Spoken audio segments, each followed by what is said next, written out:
রাতে দেরি করে ঘুমানো এখন একটা ফ্যাশন হয়ে গেছে। কেউ মুভি দেখে, কেউ মোবাইলের স্ক্রল করে, আবার কেউ আরেকটু 10 মিনিট পরে ঘুমাবো এইভাবে। কিন্তু এই যে আপনার দেরি করে ঘুমানোটা ধীরে ধীরে আপনার শরীরের ঘড়িটা নষ্ট করে দিচ্ছে। আজ আমি বলবো রাত্রে দেরি করে ঘুমালে আপনার শরীরের মধ্যে কি কি ঘটে, যা শুনলে হয়তো আপনি আজ থেকেই সিদ্ধান্ত নেবেন দ্রুত ঘুমানোর জন্য। আমরা ভাবি রাত্রে একটু দেরি করে ঘুমালে কি ক্ষতি, কাল সকালে ঘুমিয়ে উঠবো। কিন্তু সত্য হলো ঘুমের সময় শরীর নিজেকে মেরামত করে, আর যখন আপনি ঘুমান না তখন মস্তিষ্কের টক্সিন জমে যায়, হার্টবিট বেড়ে যায়, ব্লাড প্রেশার বেড়ে যায়, আর হরমোন ডিসব্যালেন্স হয়ে শরীরের মেটাবলিজম নষ্ট করে দেয়।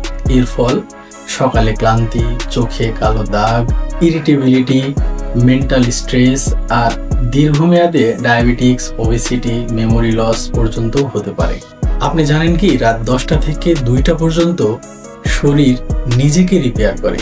কিন্তু আপনি যদি ওই সময়ে জেগে থাকেন তাহলে আপনার শরীর সেই রিপেয়ার করার সময় তো পাবে না। অন্যদিকে দেরি করে ঘুমালে শরীরে কর্টিসল হরমোন বেড়ে যায়, যেটা আপনার শরীরে ফ্যাট বার্ন বন্ধ করে দেয়। এর মানে হলো আপনি যদি রাতে দেরি করে ঘুমান তাহলে আপনি হাজার চেষ্টা করেও স্লিম হতে পারবেন না। তাহলে কিভাবে এই অভ্যাসটা পাল্টাবো? আমি স্মার্ট কিছু সলিউশন দিয়ে দিচ্ছি। খুব সহজেই 4টি নিয়ম মানলেই আপনি এটা করতে পারবেন। Number 1, fixed your bed time. প্রতিদিন একই সময়ে ঘুমোতে যাওয়া, এমনকি ছুটির দিনও। 2 নম্বর হচ্ছে নো স্ক্রিন আফটার 11 PM। আপনি মোবাইল এবং ল্যাপটপ অথবা ব্লু লাইট থেকে দূরে থাকতে হবে এই সময়ের পরে, কারণ ব্লু লাইট আমাদের ব্রেনকে দিন ভাবায়, যার কারণে আমাদের চোখ থেকে ঘুম চলে যায়। 3 নম্বর হচ্ছে লাইট ডিনার। আপনি রাত্রে হালকা খাবার খান।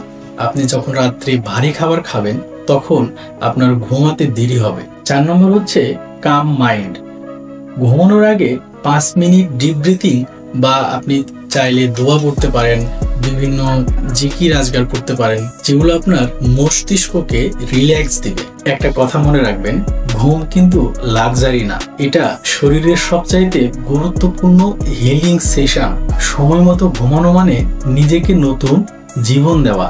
ভিডিওটি যদি ভালো লাগে তাহলে অবশ্যই বন্ধুদের সাথে শেয়ার করুন, আর নিয়মিত হেল্প টিপস পেতে আমাদের ইউটিউব চ্যানেল এবং ফেসবুক পেজের সাথে যুক্ত থাকুন।